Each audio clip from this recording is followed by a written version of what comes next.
Ya. Hola, buenas noches, ¿cómo están? Buenas noches, profesor, ¿todo bien? Qué bueno, que estén súper bien. Bien, jóvenes, como les comentaba hace un minuto atrás, vamos a comenzar rápidamente la sesión de hoy día, retomando nuevamente los contenidos.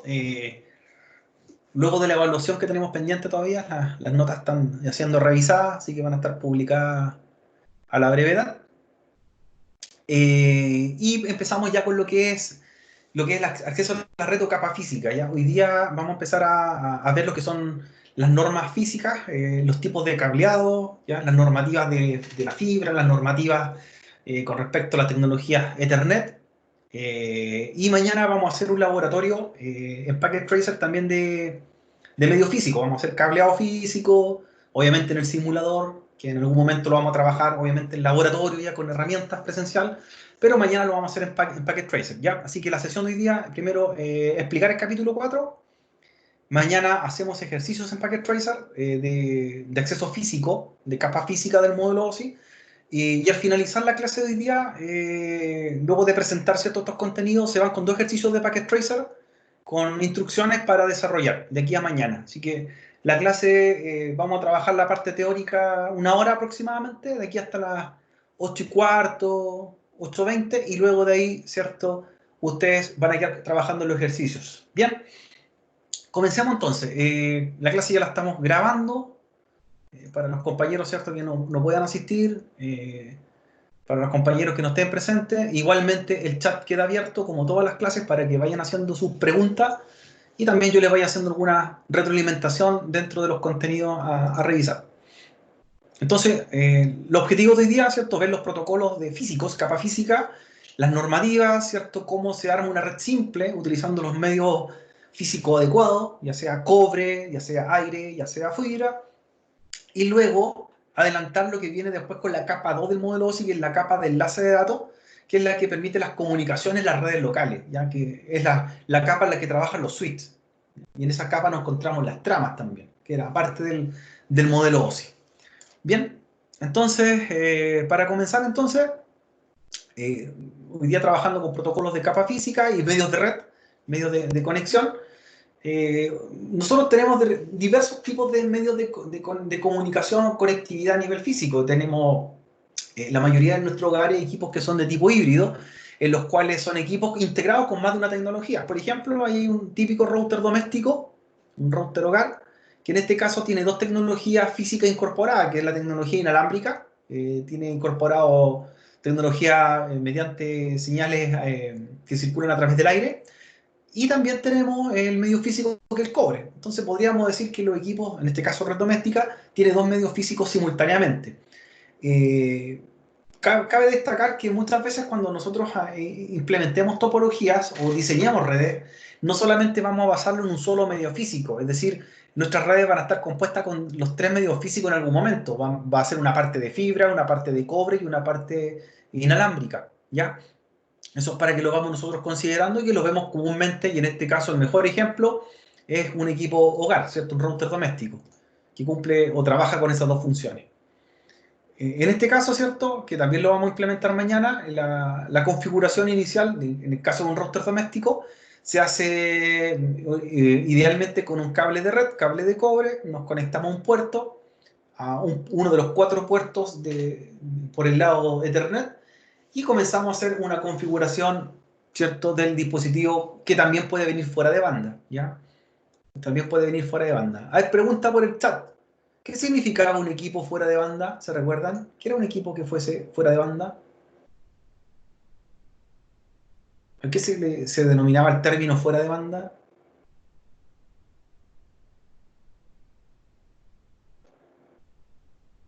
De fábrica, sin configuraciones, perfecto. Sin configuraciones, un equipo nuevo, un equipo sin nada cargado o ninguna configuración previa. Perfecto. En este caso, un router de hogar también podría ser fuera de banda, si fue reseteado o borrado. Así que también la forma en este caso, de configurarlo oficialmente sería mediante un cable de red, ¿cierto? Cable de cobre, entrar a la configuración por defecto y empezar mediante la red física, hacer una configuración. En el caso de los equipos ya de línea profesional, se utiliza cable de consola. Ahora, nosotros las redes locales, ¿cierto? Las redes de hogar, también podemos tener tecnologías en las cuales no cubren o no tienen una cobertura total en nuestro radio geográfico. Y ese es un problema que ocurre muchas veces con la tarjeta inalámbrica o en este caso los dispositivos puntos de acceso inalámbrico AP, que no cubren, no tienen una cobertura total debido a que los muros en los cuales están construidos los hogares, oficinas y las distancias no son las mejores o las más adecuadas, y por lo tanto hay que complementar la cobertura inalámbrica con diversos dispositivos, ¿ya? En este caso están los extensores que nos permiten a nosotros lograr una cobertura o un radio mucho mayor. A ver, para que se hagan una idea, con respecto a la tecnología inalámbrica versus la cableada, o sea, lo ideal siempre elegir lo que es cableado, logramos mejor estabilidad y velocidad en una red, pero en el caso que tengamos que usar tecnología inalámbrica, ¿cierto? Por ahorro de cable, por hacer una instalación mucho más rápida, es importante entender que lo que dice un equipo inalámbrico, lo que el fabricante dice en el manual, muchas veces no se cumple según, y tiene que ver mucho con la ubicación donde estemos. Por ejemplo, si yo tengo un router inalámbrico como el que mostramos en un principio, lo más probable es que el fabricante me diga que tiene una cobertura de 200 metros, ya, a la redonda, cobertura inalámbrica. Pero si eso yo lo mido en un campo, lo veo en una zona rural, obviamente va a llegar a esa distancia. Pero si ese mismo router yo lo llevo a una oficina, como está en la presentación, a un hogar o en la zona urbana, esa cobertura va a disminuir aproximadamente 10 veces. Es decir, la cobertura de 200 metros va a llegar a ser a 20 metros, no más que eso. Y eso tiene que ver porque tenemos una contaminación bastante masiva con respecto a las tecnologías inalámbricas, ¿ya? Y por lo tanto, por eso las coberturas no son lo más adecuado en el caso de un hogar. Es cómodo, es rápido, pero no es lo más adecuado, ¿ya? Y para ello se ocupan distintos medios como los extensores inalámbricos, ubicar los routers, en este caso inalámbricos, en los lugares más adecuados que serían ser lejos de ventanales, lejos de dispositivos metálicos, lejos de dispositivos que emitan también señales electromagnéticas, es decir, refrigeradores, microondas, ¿ya? Son problemáticos para nosotros con respecto a la tecnología de capa 1, que es tecnología inalámbrica, ¿ya? Entonces tiene sus pros y sus contras. La capa física, ¿cierto? Todo lo que es la parte física, el primer acceso a las redes, como se presenta en el modelo OSI, para transmitir de un origen a destino, lo que primero transmitimos nosotros son bits, ¿ya? Bits. Los bits, ¿cierto? Son una numeración digital compuesta de unos y ceros que nos permiten a nosotros transmitir a través de un medio físico. Es decir, independientemente si esto es cobre, si esto es fibra óptica, si es aire, lo que transmitimos son bits. Y en estricto rigor, lo que mueve un bit, ¿cierto? Para que pueda fluir por un medio físico es un impulso eléctrico también llamado voltaje, ¿ya? Volt. Por lo tanto, cuando estamos transmitiendo a nivel de capa física, por un cable de cobre, ¿cierto? Por una red inalámbrica, por el aire, transmitimos una cantidad de voltaje que se compone de un voltaje llamado positivo o 5 volts. ¿Ya? Es decir, cuando nosotros emitimos 5 volts, ¿ya? 5 volts, que es bastante reducido esa numeración eléctrica. Si lo comparamos, por ejemplo, una pila de 9 volts, ¿cierto? Una pila convencional para un juguete, tiene o transporta más voltaje que lo que transmitimos o transportamos en un cable. Es mucho menor, 5 volts, ya bastante pequeño. Y lo que transmitimos, como es voltaje, va generando impulso eléctrico, y esto se traduce en sistemas digitales binarios y forman el valor 1. Es decir, cuando nosotros transmitimos un bit, ¿cierto? Por un medio físico, lo que estamos transmitiendo en realidad son 5 volts, ¿ya? 5 volts exacto. Cuando transmitimos un bit con valor negativo, un 0, ¿ya? Un 0, lo que estamos emitiendo entonces es lo inverso. En vez de transmitir 5 volts, ¿cierto? Es positivo, estamos transmitiendo menos 5 volts, negativo. Es decir, lo que va circulando por el medio físico técnicamente es electricidad. 5 volts positivo, 5 volts negativo, formando unos, formando cero. ¿Ya? Para nosotros una secuencia digital tiene que ser exacta. O sea, si yo transmito por el cable de red, mi cable tiene 30 metros de largo, cable de cobre, debo transmitir voltajes basados en 5 volts y menos 5 volts.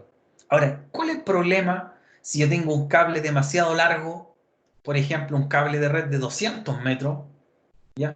O más aún, en el caso de la señal inalámbrica, estoy transmitiendo en una red inalámbrica que es demasiado lejano el dispositivo que transmite y a la vez en el trayecto tengo muros, ventanales, aparte de eso me afecta el clima, lo más probable es que los bits no lleguen correctos, es decir, no van a llegar ni unos ni ceros en esa transmisión, porque los voltajes van a variar.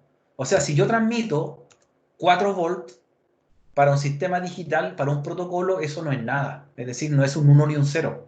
Es algo inentendible. Entonces, las grandes pérdidas, ¿cierto? Cuando se pierden datos a través de la capa física, tienen que ver mucho con los problemas eléctricos, ¿ya? Y estos problemas eléctricos ocurren por los cables mal hechos, las distancias demasiado tensas de un cable de red, interferencias electromagnéticas alrededor nuestro, etcétera. Todos esos fenómenos afectan, por lo tanto, no podemos transmitir correctamente. Entonces, las pérdidas de los bits que van viajando como 1 y 0 se producen netamente por fenómenos físicos y fenómenos eléctricos, ¿ya? Eso es para que lo tengamos considerado. Entonces, si la primera capa, en este caso de bit, es incorrecta y no me llegó el valor bit correcto, por lo tanto, en ninguna capa hacia arriba va a transmitirse ni va a producirse lo que es el encapsulamiento. Eso no se va a transformar ni en trama, no se va a transformar ni en paquete, no se va a transformar ni en datos, ni nada, ¿ya? La capa 1 para nosotros es crucial, es súper importante. Si bien todas las capas cumplen una función en el caso del modelo OSI, o en el caso del modelo TCP/IP, pero la capa 1 es la que inicia la transmisión y por lo tanto si la capa 1 es incorrecta o tiene problemas de transmisión, no existe la transmisión a las capas superiores, ¿ya? Eso es sumamente importante. La señal eléctrica, ¿cierto? A través de los cables de cobre, como se ven ahí, en la primera fotografía, el medio físico cobre transmite voltaje, ¿ya? Y esos voltajes, ¿cierto?, generan impulsos eléctricos. Y esos impulsos eléctricos, como acabamos de mencionar, van formando bits unos y bits ceros, ¿ya? Por lo tanto, si en algún momento no me llega un bit correcto, lo más probable es que el voltaje eléctrico también no sea el correcto. Es decir, yo puedo transmitir, por ejemplo, un bit, por lo cual se transformó o se está emitiendo 4 volts. Pregunta por el chat. ¿Qué bit forma 4 volts? ¿Un 1 o un 0? Si yo envío un pulso eléctrico, jóvenes, ahí por el chat, ¿qué bit genera un voltaje de 4 volts?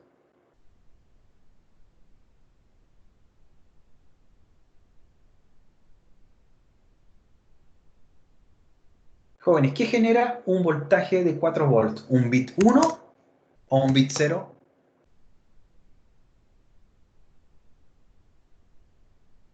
Un 1. Un 1. Por ahí hay dos respuestas, un 1. Ahí hay un problema. Lo que acabamos de mencionar. Solamente se generan 5 volts, se genera un 1. No me sirven ni 4, ni 3, ni 6. 4 volts no transmiten. Las transmisiones tienen que ser exactas, no son casi, no son similares. O sea, si en mi cable se van transmitiendo, mi cable de cobre, transmito 5 volts, genero un 1, un bit. Si transmito 4 volts, no genero nada. Es decir, tiene que ser exacto.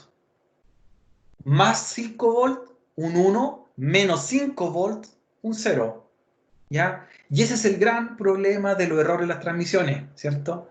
Que no viaja el voltaje correcto. Por lo tanto, aquí no es aproximado, no es que sea el casi casi, ni el 4,5. Es o 5 positivo o 5 negativo, para hacer un 1 y 0. ¿Ya? Ese es un problema de las comunicaciones. Y eso afecta en el aire también cuando se transmite. Si nosotros tenemos, por ejemplo, fenómenos climáticos, como tormentas solares, ¿cierto? Lo más probable es que eso induzcan a que la transmisión de voltaje sea corrupta y por lo tanto tampoco se van a transmitir ni 5 volts ni menos 5 volts. Por eso las transmisiones se pierden. Lo más probable es cuando existan tormentas solares, muchos de los proveedores de televisión por satélite Usted, si es cliente, no sé, pues de una empresa como DirecTV y justo hay una semana en la cual hay una tormenta solar, lo más probable es que su decodificador le va a decir sin señal, ¿ya? Y es porque no están llegando los voltajes correctos a través del aire. Hay una interferencia, el solsticio y el equinoccio, exactamente. Entonces, no es que veamos más o menos ni casi casi, o sea, llegaron o no llegaron los volts, es así de simple, o uno o cero, ¿ya? En la última foto, ¿cierto? Antes de mencionar la del medio, la de la fibra óptica, ven que se va generando en forma cuadradas, ¿cierto? En forma cuadrada, los bits. Ceros son impulsos eléctricos que son negativos y los unos, los impulsos eléctricos positivos. Por lo tanto, nosotros vamos formando señales cuadradas, así, 1, 0, 1, 0, 1, 0. Y esas se forman con 5 volt o menos 5 volt. No ni 4 ni 3, ¿ya? Por eso es súper importante. Las señales que aparecen también, las señales microondas, que son las que viajan por el aire, también hay de varios tipos. Y ahí se mencionan dos que son bastante comunes para nosotros. Las señales microondas también transmiten voltaje, también va incluido voltaje en esas señales por el aire. Y hay señales de largo alcance y de corto alcance. ¿Ya? Las señales de largo alcance se llaman señales FM, perdón, AM, perdón. La señal AM, la de largo alcance, o también conocido como amplitud modulada. Y lo que hace esa señal son señales que viajan por el aire, ¿ya? Cubren mayores distancias, pero la cantidad de bits que viajan adentro es poca. Por lo tanto, ese tipo de señal se ocupa para llegar a mayor distancia, pero su calidad de transmisión es baja. Y eso lo podemos destacar en las señales AM, en la radio AM. Cuando uno sintoniza una radio AM, no es de una calidad nítida de audio, porque lo que están viajando son pequeñas cantidades de bits, ¿ya? Tiene un ancho de banda mucho menor. Por lo tanto, puede llegar a mayores kilómetros de distancia, viajan a través del aire, pero son unos bits limitados. Las señales FM, las que se presentan ahí, las frecuencias moduladas, la diferencia que tienen cobertura o alcance mucho menor. Ya no viajan kilómetros, sino que viajan metros. Pero la cantidad de bits que viajan en ese conjunto es mucho mayor, es 10 veces más. Y es el mejor ejemplo que cuando nosotros sintonizamos una radio FM, uno la escucha con alta calidad, ¿cierto? Se escucha en estéreo, incluso más cuando usted sintoniza la radio del automóvil, la señal transporta no solamente bits con audio, transporta datos, aparece el nombre de la canción, ¿cierto? Aparece información de la emisora. La señal FM, mayor ancho de banda, mayor cantidad de bits, ¿cierto? Se transmiten, pero a menor distancia. Las señales AM cubren mayores distancias y longitudes, ¿ya? Tienen menos carga de bits, menos bits por tramo, por ancho de banda, pero tienen una calidad menor, ¿ya? Ahora, la del medio es todo lo contrario. Si las señales eléctricas y las señales microondas, el aire y el cobre transmiten bits, ¿cierto? Van generando impulsos eléctricos. La diferencia con la fibra óptica que está al medio no transmite electricidad. Entonces aquí los voltajes no corren, ¿ya? No es electricidad lo que se transporta. Entonces, ¿cómo transporto los bits, los números binarios en la fibra óptica? En la fibra óptica, en vez de que se generen por voltaje eléctrico, se generan por luz, ¿ya? Por luz. Entonces, como la electricidad en los otros dos medios necesita viajar e ir empujándose, un voltaje empuja al otro y al otro y al otro y lo va arrastrando a través de un medio, en algún momento esos voltajes van a tener una pérdida, ya van a perder su potencia.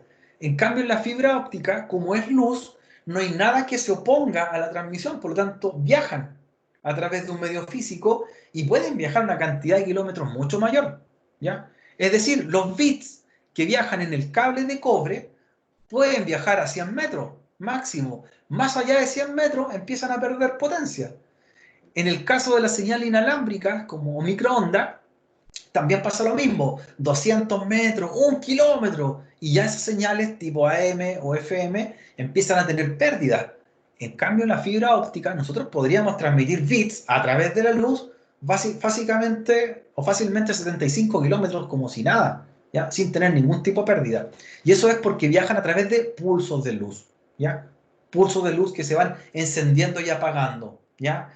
Y dos tipos de envío de luz. Una puede ser de tipo LED y la otra puede ser de tipo láser, ¿ya? LED y láser. Entonces, la tecnología cambia. Por eso, en la capa física, lo ideal o el mejor medio es la fibra óptica, por distancia, por velocidades, porque no tiene pérdida y los bits llegan correctos. Es decir, si yo envío a través de la fibra óptica un bit 1 y 0, al otro extremo, a 100 kilómetros de distancia, van a llegar un 1 y un 0, ¿ya? Tal cual como se enviaron. Muchas veces la señal inalámbrica, uno envía un bit 1 y 0, y al otro lado puede que llegue solo el 1 y el 0 se perdió. Se perdió en el camino, una pérdida en la transmisión. Y eso tiene que ver por la forma física que tiene, porque es voltaje. ¿Ya? Entonces, eso hay que tenerlo claro cuando tenemos que diseñar una red, o sea, elegir el mejor medio físico de transmisión, que en este caso vendría siendo la fibra óptica, porque transporta luz. ¿Ya? Transporta la luz.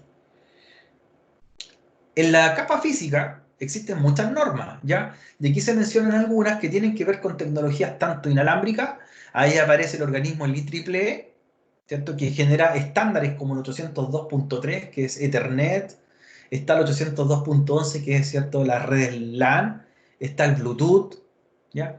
Están las tecnologías EIA y TIA, que son los organismos que estandarizan los cables, por ejemplo, de cobre para las comunicaciones, las velocidades de los cables, el tipo de cable, qué material está hecho.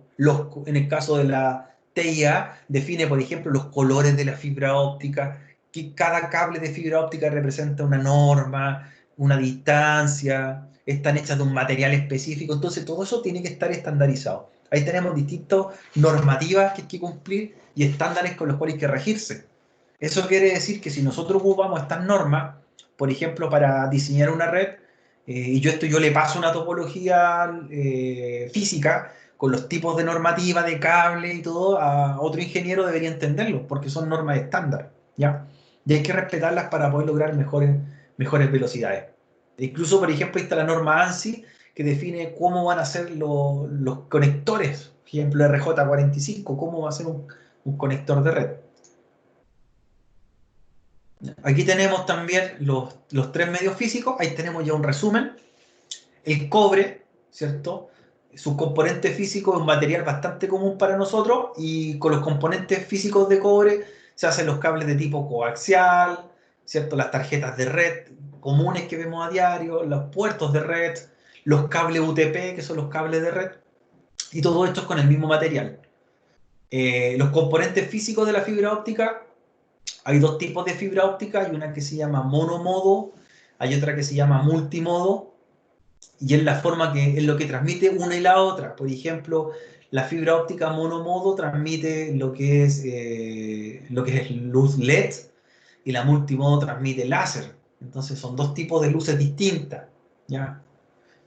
También tienen un estándar para los conectores, un estándar para las tarjetas de red, que mañana vamos a hacer un laboratorio para que veamos las distintas tecnologías y cómo transmitir. Y en el caso de los medios inalámbricos también, pues tenemos que definir cuáles son los puntos de acceso inalámbrico, las tecnologías, las normas inalámbricas, que hoy día tenemos una gran variedad, algunas que están en uso, otras que ya no se usan tanto, otras que están vigentes, otras que van a ser vigentes en un tiempo más. Entonces, todos los componentes físicos también están normados, ¿ya? Y son pilares fundamentales de la capa física, ya sea el cobre, la fibra o el aire. Y las técnicas de transmisión también cambian, ¿ya? En el caso del cobre, la codificación Manchester es la codificación que hablamos de los 1 y 0, ¿ya? Que los 1 se componen por voltajes positivos, 5 volts, ¿cierto? Por un impulso 5 volts, y los 0 se componen por los voltajes negativos que viajan a través de un medio, ¿ya?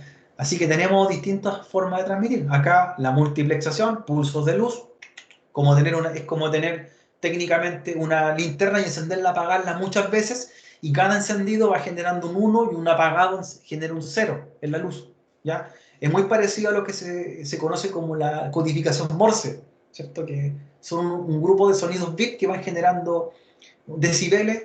En el caso de la transmisión por fibra óptica son impulsos de luz que se encienden y se apagan y van transportando los bits 1 y 0. ¿Ya? Ahí se habla de un pulso es igual a un bit 1, la ausencia de pulso se representa como un 0. Es decir, cuando hay luz es un 1, cuando no hay luz un 0. En el caso del cobre, cuando hay voltaje es un 1, cuando no hay voltaje o negativo es un 0. ¿Ya? Así que hay que entender, ¿cierto?, que las transmisiones o los medios físicos varían de acuerdo a las tecnologías. Otro punto a considerar es el ancho de banda. El ancho de banda. El ancho de banda es la métrica que nosotros utilizamos para medir cuánta cantidad de bits pasan en un segundo por un medio físico. ¿Cuánta cantidad de bits pasa en un segundo por un medio físico? Entonces, la norma nos dice que hay medios físicos que permiten transmitir mayor cantidad de ancho de banda. Por lo tanto, significa que pasan mayor cantidad o volúmenes de bits. De los tres medios físicos, cobre, aire, fibra, ¿cuál es el que tiene mayor ancho de banda? Jóvenes, cobre, fibra o aire. ¿Cuál es el que tiene mayor ancho de banda? La fibra óptica, ¿cierto? La fibra óptica. La fibra óptica transmite mayor ancho de banda. Exactamente. Permite mayor cantidad de bits por segundo. Esa es la lógica. Súper bien. La métrica o los bits, que hablamos nosotros, los bits por segundo, esos 1 y 0, que se transportan ya sea por luz, por voltaje, ¿cierto? Están medidos en potencia, siendo el menor parámetro, el más pequeño, los bits por segundo, ¿ya? Bits por segundo. Por lo tanto, ahí se especifica, ¿cierto? Que la abreviatura BPS, bits por segundo, me está diciendo que en un segundo de tiempo, por un medio físico, estoy transmitiendo un bit por segundo. La siguiente normativa, ¿cierto? Me habla de el conjunto de 10 bits que forman un kilobit. ¿Ya? Un kilobit es la potencia multiplicada, ¿cierto? Que me dice que en un segundo viajan, ¿cierto? 10 bits. Luego viene la tercera potencia que se llaman los mbps, megabits por segundo, donde estamos hablando que se transportan 1000 bits por segundo. Entonces empezamos de 1, 100, 1000, luego viene gigabit por segundo, gbps, que me está diciendo que se transmiten 1.000.000, ¿cierto?, de bits por segundo o 1000 megabits por segundo. Son potencias, ¿ya? Y luego viene la norma más alta que es terabits por segundo, TBPS, que me está diciendo que se transmiten 1000 gigabits por segundo, o algo así como 100 millones de bits por segundo. Entonces nosotros, con esas normas o estándares, podemos medir o entender a qué velocidad transmite cada medio físico, ¿ya? El cobre, ¿cierto? El cobre logra hasta los megabits por segundo, ¿ya? El cobre. La fibra óptica logra de los gigabits a los terabits por segundo. Por lo tanto, tiene mayor ancho de banda. Pasan más bits por ese medio físico. ¿Bien? Súper bien. BPS, MBPS, GBPS y TBPS. Aquí hay que tener claro, no confundir, por ejemplo, MBPS con MBPS.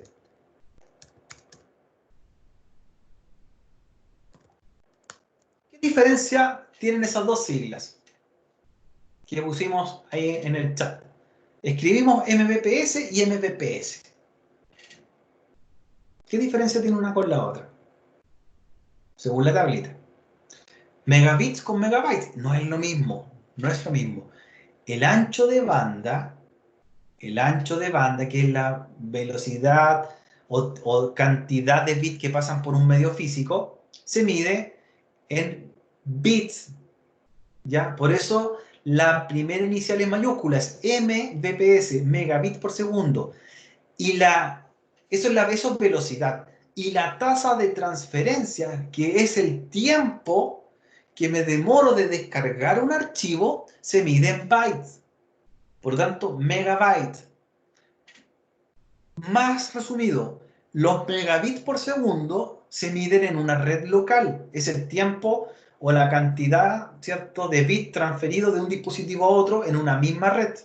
Megabits por segundo.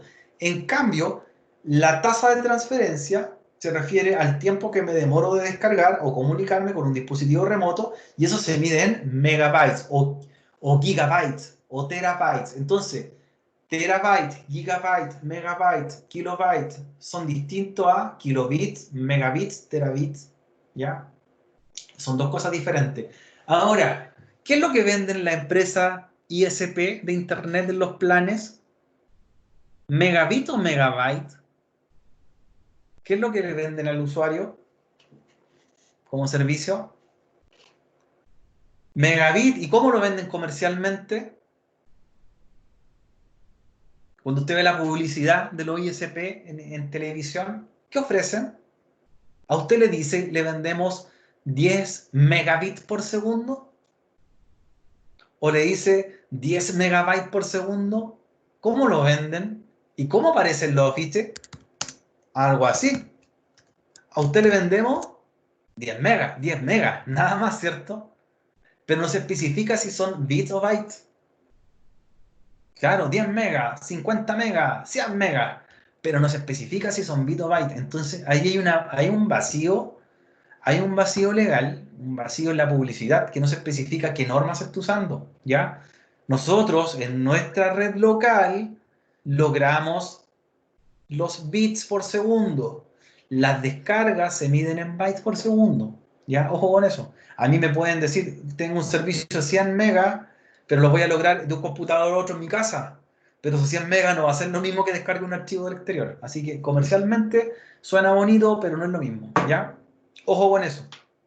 Ojo con eso. Hay un compañero aquí en el chat que trabaja en una empresa ISP y le podrían preguntar después, ¿ya? ¿Qué es lo que vende la empresa? Si son megabits o megabytes.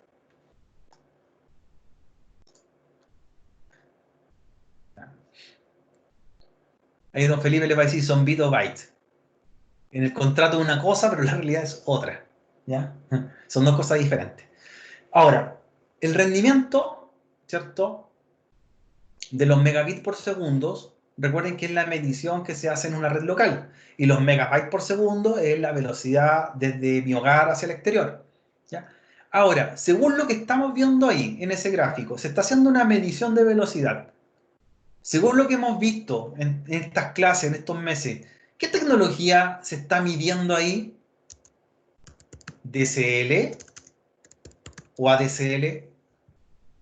¿Qué tecnología se está midiendo en el gráfico? Porque hay una tecnología de un servicio de Internet, pero ¿cuál será? ¿ADSL o DSL? Vean bien la foto. Miren, hay unos compañeros que ya dicen ADSL. ADSL. ¿Por qué es ADSL? ¿Se acuerdan?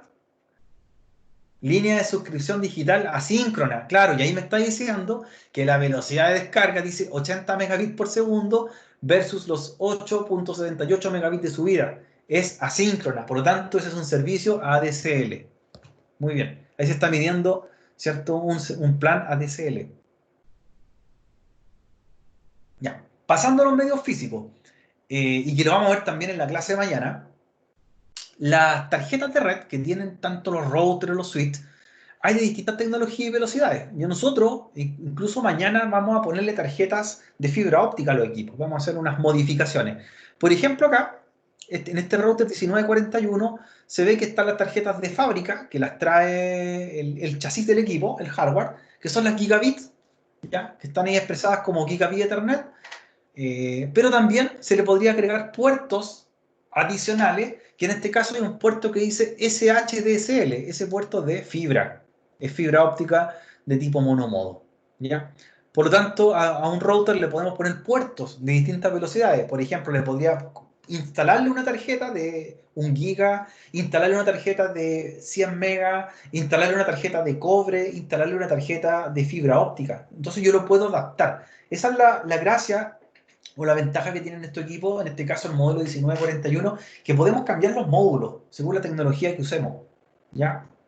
Lo podemos adaptar a las necesidades. Bien, pasándolo al medio físico, el cobre, ¿cierto? El cobre por mucho tiempo ha sido un medio físico de los más populares o más utilizados, ¿ya? Y en el caso de los cables, para nosotros también conocidos como par trenzado, ¿ya? Par trenzado. Si vemos la foto, inmediatamente nos da una idea de por qué se llama par trenzado.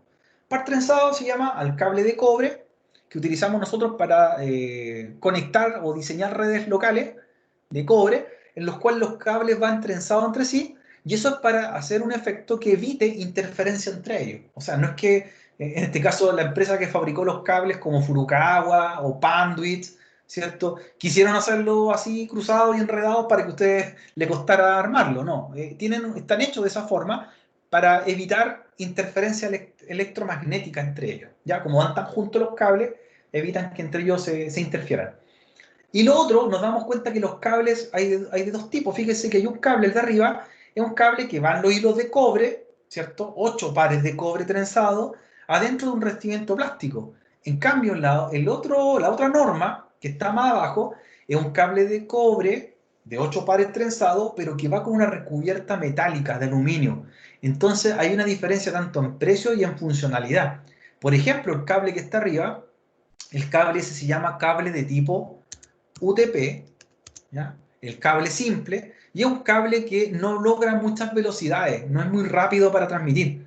¿Ya? Por ejemplo, puede lograr 60 megabits por segundo, ¿ya? En la mejor de los casos. No es un cable que permita transmisiones muy rápidas, por tener interferencias, porque el cable colisiona su transmisión con otros medios electrónicos alrededor nuestro, ya no es muy resistente tampoco, tiene varias desventajas. Es barato, sí, pero tiene desventajas para poder ocuparlo. El que está más abajo, ese cable se llama STP, es un cable de tipo apantallado y su pantalla metálica es la que lo protege de interferencia eléctrica. Y eso, en definitivas cuentas, permite lograr mayores velocidades de transmisión. Con ese cable yo puedo lograr 100 megabits por segundo en una red. ¿Ya? Me permite mayor velocidad, de mayor duración, resiste condiciones climáticas diversas, resiste el frío, el calor, ¿cierto? Tienen otras propiedades. La desventaja es que es más caro, ¿cierto? Un cable STP cuesta, por ejemplo, por metro un valor de 200 pesos o algo más. El cable UTP está costando entre 90 y 100 pesos el metro. Estamos hablando del doble de valor, y eso repercute en el bolsillo, ¿cierto? Cuando son muchos kilómetros de cable, ¿ya? En una red sencilla de un par de metros no es tanto, pero cuando son kilómetros y kilómetros de cable, los valores hacen cambiar los presupuestos totalmente, ¿ya?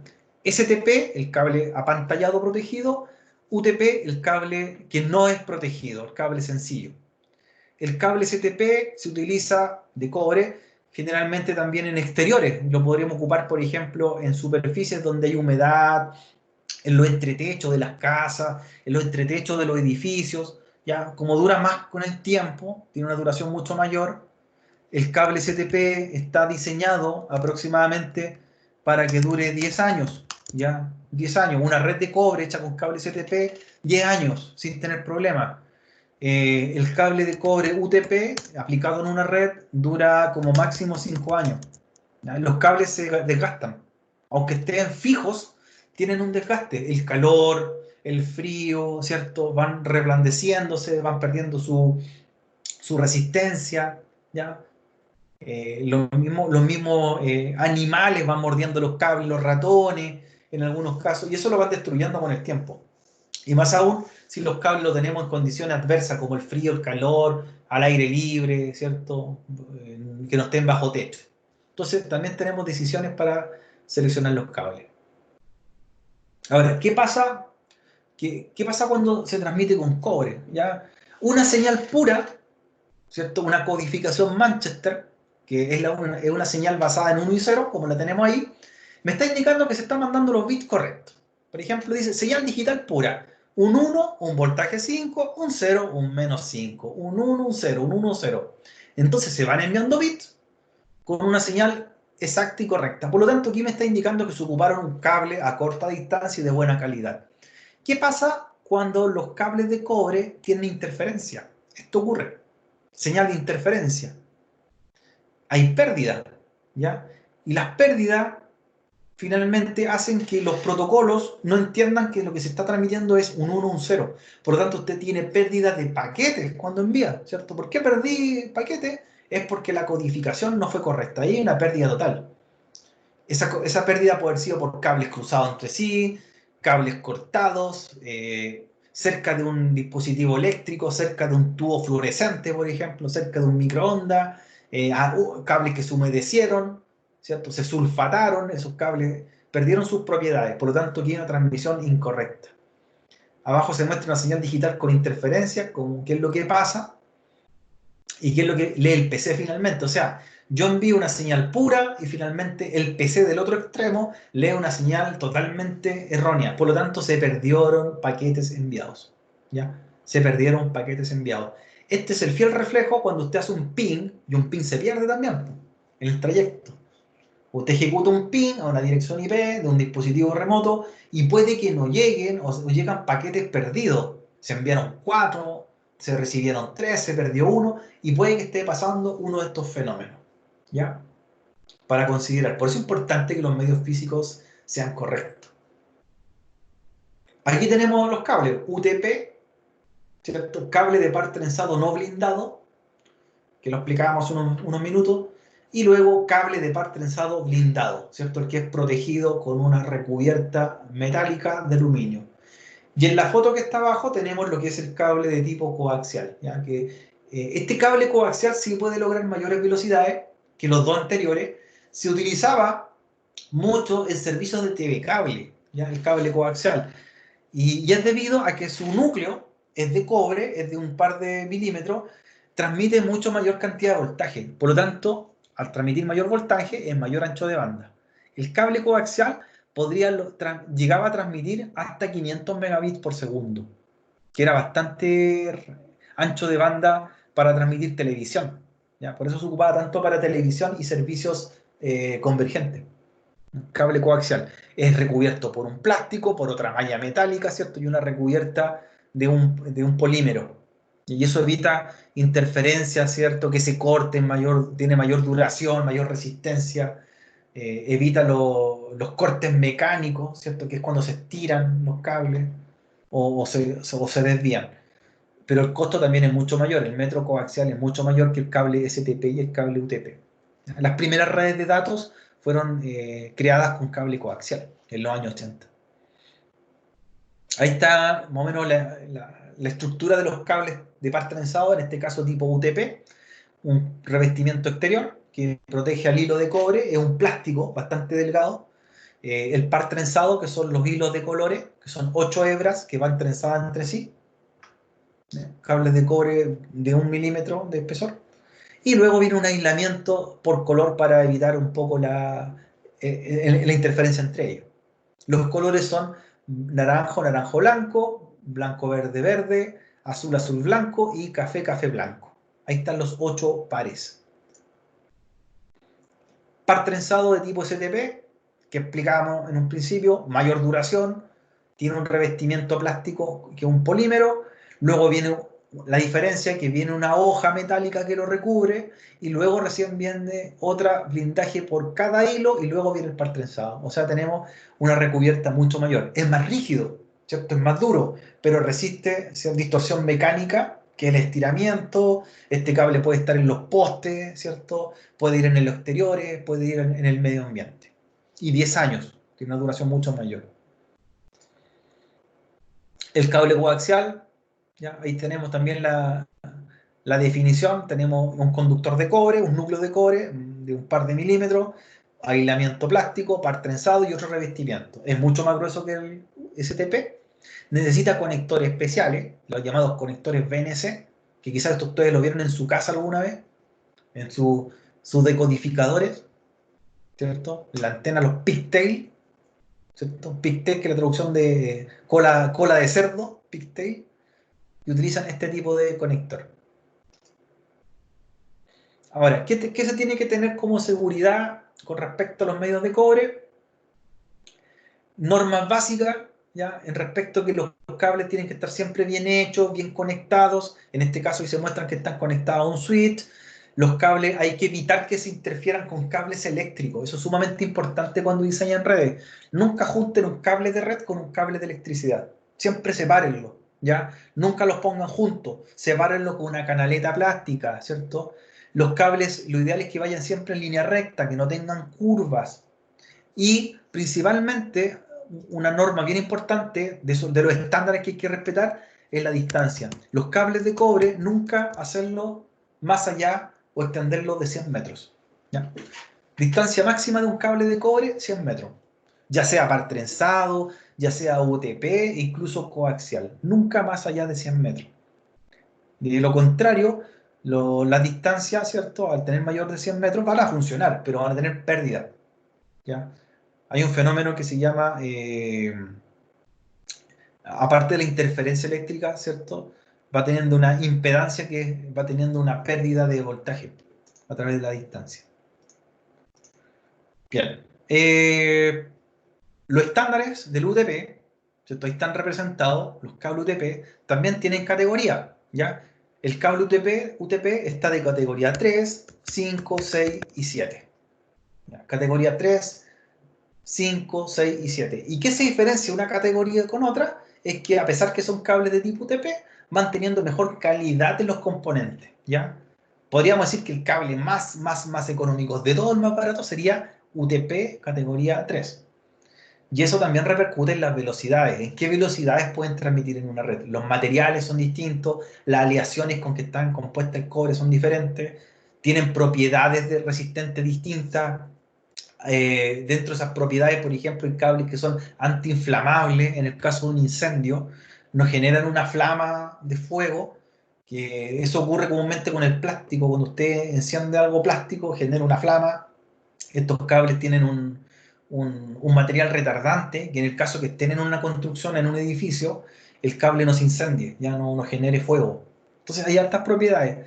Tienen algunos químicos para evitar que se oxiden, etc. Entonces eso hace variar también los precios, ¿ya? Categoría 3, 5 y 6. Ahora, los cables se conectan con conectores. Estos conectores tienen un nombre, ya sean para los conectores de tipo de cable UTP o STP, el conector es el mismo y ese conector se llama RJ45, que es ese conector que se ve en la foto. En ese conector nos permite hacer la punta del cable, en el cual insertamos los 8 hilos de cobre, los 8 pares, según una norma de colores, y los tenemos que testear y luego verificar que queden correctamente hechos, ¿ya? La forma de hacerlo, la forma de probarlo, se utilizan testers de cable, que esperamos hacerlo en algún momento, para chequear que los cables queden correctamente. Una cosa es conocer las normas y la otra cosa es hacerlos correctos los cables, ¿ya? Es un conector RJ45.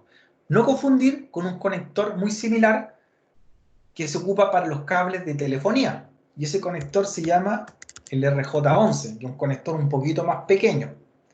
En vez de soportar 8 hilos, soporta 4. Los cables de teléfono son más pequeños y los conectores también, para no confundirlo. Entonces, RJ45 se llama este conector. Ahí está aplicado el conector. Ahí está visto en forma horizontal, lo estamos viendo de frente, el conector, y ahí están aplicadas las normas de colores, ¿ya? ¿En qué colores deberían ir en cada uno, ¿cierto? ¿En qué posición? Hay dos normas de cable, o normas lógicas para crear. Están los cables de tipo cruzado y están los cables de tipo derecho, ¿ya? Y que tienen que ver con el tipo de dispositivo que queramos conectar. Los cables de tipo cruzado se utilizan para equipos de iguales características, por ejemplo, de un switch a otro switch, cable cruzado. Los cables de conexión directa o cable derecho se ocupan para equipos diferentes, de diferentes categorías, un PC o un switch, por ejemplo, y tienen que ver con la norma de colores con que se crean. Ejemplo, si yo tengo una punta de un conector y la hago con esta norma, es decir, que el primer pin o el primer hilo va a ser el blanco-verde, después el verde, naranjo-blanco, azul-blanco, naranjo, café blanco y café, los tengo en ese orden del 1 al 8, estoy hablando que ese conector tiene la norma T568A o norma A. Cuando tomo el otro conector o el otro extremo del cable y ordeno los colores del cable en ese orden, comenzando por blanco café, café, blanco verde, azul, azul blanco, verde, luego blanco café y finalmente café, se dice que estoy haciendo un conector con la norma T568B. Por lo tanto, Si yo en un extremo hago un conector RJ45 con la norma A, y en el otro extremo hago un conector con la misma norma, es decir, en una punta uso el estándar T568A y en la otra uso el estándar T568A, estamos hablando que tenemos un cable ¿de qué tipo? Un cable de tipo derecho. Ya, un cable derecho o cable directo es un cable en el cual en las dos puntas, dos extremos, usted usa el mismo orden de colores. ¿Ya? Ahora, si en uno de los extremos de un cable ocupamos la norma A, ¿cierto? La que recién acabamos de mencionar, en ese orden de colores, y en el otro, en la otra punta del cable, en el otro conector, ocupamos la norma B o T568B, más reducido mencionarlo, estamos hablando de un cable de tipo cruzado. Entonces, esa es como una especificación que tenemos que conocer nosotros para saber cuándo hacer un cable y otro y cómo hacerlo. Si le hablamos de hágase un cable derecho, haga un laboratorio con un cable derecho, usted se va a recordar y va a decir, ah, el cable derecho era que un conector iba con la norma A y el otro conector con la norma A también. Haga un cable cruzado, ¿cierto? Ah, un conector era con la norma A y el otro con la norma B. Bien, ¿les quedó más o menos clarito la norma de los cables en el caso del cable de cobre, jóvenes? ¿Cable derecho, cable cruzado?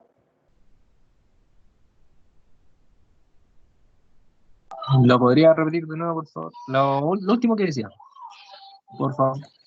Nosotros tenemos dos normas para hacer cable, ¿ya? Estos ya sean cable UTP o cable STP, cable de cobre, ¿cierto? Cable de red. Y depende del tipo de cable que queramos hacer. Si elegimos un extremo del cable, ¿cierto? Un extremo del cable, lo pelamos, ¿cierto? Y tenemos los hilos de colores en un orden, ¿ya? Y ordenamos en este sentido el blanco verde, verde, blanco naranjo, azul, azul blanco, naranjo, blanco café y café, como el orden que estamos viendo ahí, estamos haciendo la norma T568A o conocida también rápidamente como la norma A. Ese es un conector norma A. Estamos usando estándar norma A. Y si tomo el otro extremo y hago la misma norma, es decir, las dos puntas iguales, las dos con la norma A, estamos haciendo un cable de tipo derecho. Dos puntas iguales, cable derecho. Ahora, si tomo un conector, tomo un cable de cobre, ya sea UTP o STP, lo pelo, ¿cierto? Y empiezo a ordenar los hilos de colores, y en una punta ocupo la norma A, la T568A, en ese orden lo inserto en el conector, pero en la otra punta, en el otro extremo del cable, lo hago con la norma T568B, que es un orden invertido de colores, si se fijan, ahí están invertidos los orden de números. Estoy hablando de un cable de tipo cruzado. Esa es la norma para hacer cables, ¿ya? Cable derecho, cable cruzado. Cambian en el orden, ¿cierto?, de colores. ¿Ya? Dos normas. Cable derecho es la norma A y norma A en ambos extremos. Cable cruzado, norma A en un extremo, norma B en el otro extremo. ¿Ya? Ahora, ¿cómo nosotros podríamos diferenciar rápidamente un cable de red? ¿Cómo lo podríamos hacer para saber si es derecho o cruzado? La forma más sencilla.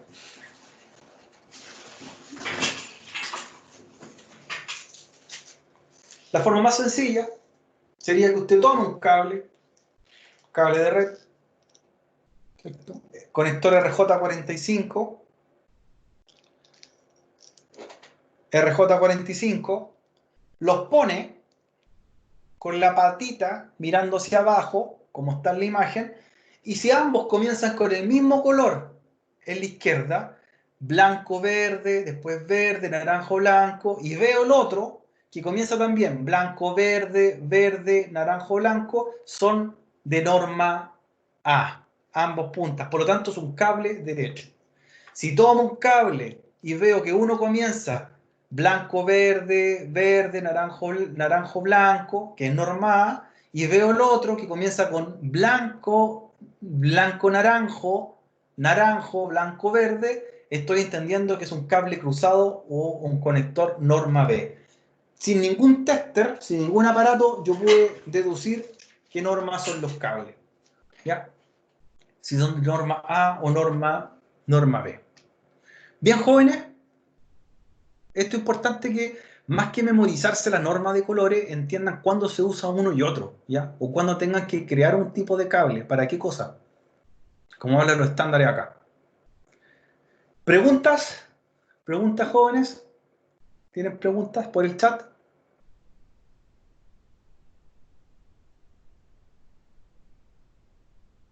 Bien. Voy a compartirles,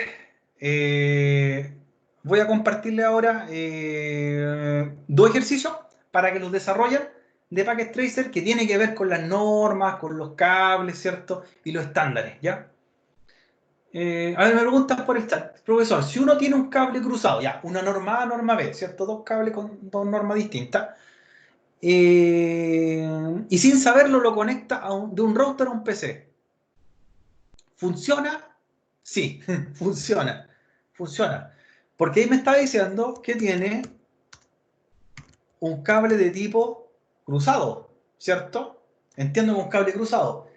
Y un cable cruzado sirve para conectar equipos de distinta norma. Ahora, si yo veo que un PC y un router son de normas iguales, lo que debería yo tener es un cable derecho, ¿ya?